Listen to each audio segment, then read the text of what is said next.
Sir particularly ಮಾಧ್ಯಮಗಳಿಗೆ ಯಾಕೆ respond ಮಾಡಬೇಕು ಜನಪ್ರತಿನಿಧಿ ಆದವರು ಅನ್ನೋದು ನನ್ನ ಪ್ರಶ್ನೆ.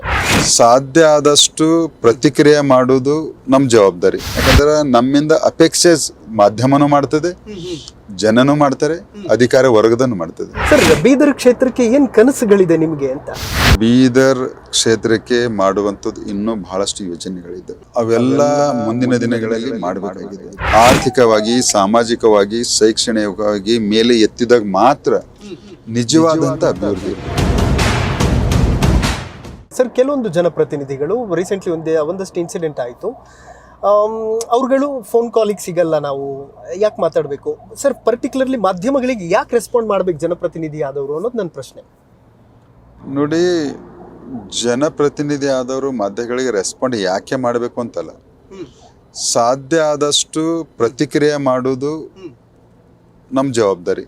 ಯಾಕಂದ್ರೆ ನಮ್ಮಿಂದ ಅಪೇಕ್ಷೆ ಮಾಧ್ಯಮನೂ ಮಾಡ್ತದೆ, ಜನನೂ ಮಾಡ್ತಾರೆ, ಅಧಿಕಾರ ವರ್ಗದನ್ನು ಮಾಡ್ತದೆ. ಹೀಗಾಗಿ ನಾವು ಸ್ಪಂದನೆ ಮಾಡುವಂಥದ್ದು ನಮ್ಮ ಕೆಲಸ ನಾವು ಮಾಡಬೇಕು. ಸರ್ ಬೀದರ್ ಕ್ಷೇತ್ರಕ್ಕೆ ಏನು ಕನಸುಗಳಿದೆ ನಿಮಗೆ ಅಂತ? ಇನ್ನು ಏನು ಬಾಕಿ ಇದೆ ಮಾಡೋದು? ನೋಡಿ, ಬೀದರ್ ಕ್ಷೇತ್ರಕ್ಕೆ ಮಾಡುವಂಥದ್ದು ಇನ್ನೂ ಬಹಳಷ್ಟು ಯೋಜನೆಗಳಿದೆ.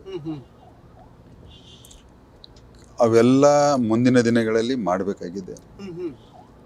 ಹೀಗಾಗಿ ಬೀದರ್ ಕೂಡ ಏನು ಹಿಂದೆ ಅಭಿವೃದ್ಧಿಗೆ ಹಿಂದೆ ಬಿದ್ದಿದಂಥ ಜಿಲ್ಲೆ ಅನ್ನುವಂಥದ್ದೇನೋ ಒಂದು ಹಣೆಪಟ್ಟಿತ್ತು, ಅದನ್ನು ಈಗಾಗಲೇ ಕಳಿಸ್ಬಿಟ್ಟಿದ್ದೀನಿ. ಮುಂದಿನ ದಿನದಲ್ಲಿ ಅಭಿವೃದ್ಧಿ ಹೊಂದಿದಂಥ ಜಿಲ್ಲೆ ಆಗಬೇಕು. ಆ ಕನಸನ್ನು ಹೊತ್ಕೊಂಡು ಅದು ಕೇವಲ ಜನ ಅಭಿವೃದ್ಧಿ ಅಂದ ತಕ್ಷಣ ಒಂದು 4-6 ಮೂಲಭೂತ ಸೌಕರ್ಯಗಳು ಬಂದ ತಕ್ಷಣ ಅಭಿವೃದ್ಧಿ ಅಂತ ತಿಳ್ಕೊಳ್ತಾರೆ. ಅದೂ ಬೇಕು, ಆದರೆ ಜನರ ಜೀವನ ಸ್ತರವನ್ನು ಆರ್ಥಿಕವಾಗಿ, ಸಾಮಾಜಿಕವಾಗಿ, ಶೈಕ್ಷಣಿಕವಾಗಿ ಮೇಲೆ ಎತ್ತಿದಾಗ ಮಾತ್ರ ನಿಜವಾದಂಥ ಅಭಿವೃದ್ಧಿ. ಆವಾಗ ಯಾವ ರೀತಿ ದೇಶದ GDP ನೋಡ್ತೀವೋ, ನನ್ನ ಜಿಲ್ಲೆಯ GDP ಕೂಡ ಹೆಚ್ಚಾಗಬೇಕು. ಅದು ಯಾವಾಗಲೂ ನಾನು ಕೂಡ ನನ್ನ ಜಿಲ್ಲೆಯ GDP ಹೆಚ್ಚಾಗಲಿಕ್ಕೆ ಏನು ಕ್ರಮಗಳನ್ನು ತಗೋಬೇಕು, ಕೃಷಿ ಕ್ಷೇತ್ರದಲ್ಲಿ ಏನು ಮಾಡಬೇಕು, ಸಣ್ಣ ಸಣ್ಣ ಉದ್ಯಮದಾರರಿಗೆ ಯಾವ ರೀತಿ ಸವಲತ್ತನ್ನು ಕೊಡಬೇಕು, ಕೈಗಳಿಗೆ ಯಾವ ರೀತಿ ಕೆಲಸಗಳನ್ನು ಕೊಡಬೇಕು, ವ್ಯಾಪಾರ ಹೇಗೆ ಹೆಚ್ಚಿಸಬೇಕು, ಆಮೇಲೆ ಕೈಗಾರಿಕೆಗಳು ಬರುವಲಿಕ್ಕೆ ಏನು ಅನುಕೂಲ ಮಾಡಲಿಕ್ಕೆ ಪ್ರಯತ್ನ ರಾಜ್ಯ ಸರ್ಕಾರ ಮತ್ತು ಕೇಂದ್ರ ಸರ್ಕಾರದಿಂದ ಮೂಲಭೂತ ಸೌಕರ್ಯಗಳ ನಿರ್ಮಾಣವನ್ನು ಮಾಡಬೇಕು. ಒಂದು ಅಭಿವೃದ್ಧಿಗೆ ಪೂರಕವಾದಂಥ ವಾತಾವರಣ ನಿರ್ಮಾಣ ಮಾಡಬೇಕು, ರಾಜಕೀಯ ಸ್ಥಿರತೆಯನ್ನು ಬರಬೇಕು. ಹೀಗೆ ಇವೆಲ್ಲವೂ ಮಾಡಿದಾಗ ಮಾತ್ರ ಸರ್ವತೋಮುಖವಾಗಿ ಆ ಜಿಲ್ಲೆ ಅಭಿವೃದ್ಧಿ ಆಗಲಿಕ್ಕೆ ಸಾಧ್ಯವಾಗ್ತದೆ. ಹೀಗಾಗಿ ಅದನ್ನು ಕಾಣಿಸಿಟ್ಕೊಂಡು ಕಳೆದ 10 ವರ್ಷದಿಂದ ಮಾಡಿದ್ದೀನಿ, ಮತ್ತು ಮುಂದೆ ಕೂಡ ಮಾಡ್ತೀನಿ ಇದೇ ರೀತಿ. ಸರ್ ಕೃಷಿ ಕ್ಷೇತ್ರದ ಬಗ್ಗೆ ಅಪಾರವಾದಂತಹ ಕಾಳಜಿ ಇದೆ ನಿಮಗೆ. ನಾನು ಅನೇಕ ವೇದಿಕೆಗಳಲ್ಲಿ ನೀವು ಮಾತಾಡಿರೋದನ್ನು ನೋಡಿದ್ದೀನಿ. ಏನು ಬದಲಾವಣೆಗಳನ್ನು ತರಬೇಕು ಕೃಷಿ ಕ್ಷೇತ್ರದಲ್ಲಿ ಅನ್ನುವಂಥದ್ದಿದೆ? ನೋಡಿ, ಬದಲಾವಣೆ ರೈತನಿಗೆ ಏನು ಬೇಕು? ಹೊಲಕ್ಕೆ ನೀರು, ಉತ್ತಮವಾದಂಥ ಕರೆಂಟು, ಸರಿಯಾದ ಸಮಯಕ್ಕೆ ಬೀಜ, ಗೊಬ್ಬರ, ಕೀಟನಾಶಕ ವಸ್ತುಗಳು, ಯಂತ್ರೋಪಕರಣಗಳು, ಹೊಸ ಹೊಸ ನಮ್ಮ ಸಂಶೋಧನೆಗಳ ಮಾಡಿದಂಥದ್ದನ್ನು ಅಲ್ಲಿ ನಮ್ಮ ರೈತರಿಗೆ ಮಾಹಿತಿಯನ್ನು ಕೊಡೋದು, ಟ್ರೈನಿಂಗನ್ನು ಕೊಡೋದು, ಸದ್ಬಳಕೆ ಮಾಡ್ಕೊಳ್ಳೋದು, ಇವೆಲ್ಲವೂ ಮಾಡಿದಾಗ ರೈತ ಪರಿಶ್ರಮ ಜೀವಿ, ಕಷ್ಟಪಡುವಂತ ಅವನಿಗೆ ಎಲ್ಲವೂ ನಾವು ಒದಗಿಸ್ಕೊಟ್ಟಿವಿ ಅಂದರೆ ರೈತ ಸ್ವತಃನೇ ದುಡ್ದು ಉತ್ಪಾದನೆ ಹೆಚ್ಚು ಮಾಡ್ತಾನೆ, ಕಡಿಮೆ ಖರ್ಚು ಮಾಡ್ತಾನೆ, ಆ ಕ್ಷೇತ್ರ ಲಾಭದಾಯಕ ಆಗ್ತದೆ. ನನ್ನ ಜಿಲ್ಲೆ ಕೃಷಿ ಪ್ರಾಧಾನ್ಯ ಜಿಲ್ಲೆ. ಹೀಗಾಗಿ ನಾನು ಎಷ್ಟು ರೈತರನ್ನು ನಾನು ಮುಂದೆ ತರಲಿಕ್ಕೆ ಪ್ರಯತ್ನ ಮಾಡ್ತೀನಿ ಅಂದಾಗ ಅಷ್ಟು ರೈತರು ಮುಂದೆ ಬರ್ತಾರೆ. ಹೀಗಾಗಿ ಆ ಕ್ಷೇತ್ರ ಬಹಳ ಅಪಾರವಾದಂಥ ಪ್ರೀತಿ ಇದೆ, ಮತ್ತು ದೊಡ್ಡ ಸಂಖ್ಯೆಯಲ್ಲಿರುವಂಥ ರೈತ ವರ್ಗಕ್ಕೆ ನಾವು ಮಾಡಬೇಕಾಗಿದ್ದ ಜವಾಬ್ದಾರಿ ಇದನ್ನೇ ಅಂತ ತಿಳ್ಕೊಂಡು ನಾನು ಮಾಡ್ತಾ ಇದ್ದೀನಿ.